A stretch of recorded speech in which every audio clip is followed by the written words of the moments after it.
கர்த்தர் எல்லா தொழிலையும் வருவாரு. ஆமே. அப்புறம் சொல்வாரு, மற்றதுக்கெல்லாம் ஆதாரம் வச்சு ஏச்சு ஓடுற, 3 ஆதாரம் வைக்கிறேன். நீ 4 வாட்ஸ்அப்ல வந்தாலும் பார்க்க மாட்டேங்கிறேன், யூடியூப்ல வந்தாலும் பார்க்க மாட்டேங்கிறேன், நேராவே போன் பண்ணா கூட செல்லத்தில் எடுக்க மாட்டேங்கிறேன். ஆண்டவர் ஊழியர்கள் மூலமா செய்திகள் மூலமா வருவார்.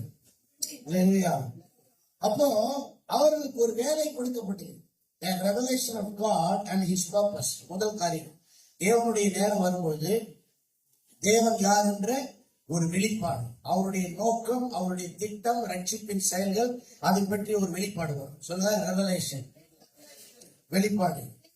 இரண்டாவது, an assignment centered on how they could enter into God's will as it was revealed to them. தங்களுக்கு வெளிப்படுத்தப்பட்டபடி அந்த சத்தியத்தின்படி எப்படி அவர்கள் தேவனோடு இணைந்து அந்த வெளிப்பாட்டின் அடிப்படையில கர்த்தர் சொன்ன நோக்கத்தை நிறைவேற்ற முடியும், வேலையை செய்ய முடியுங்கிற ஒரு சிறப்பு பணி. அதான் அசைன்மெண்ட்.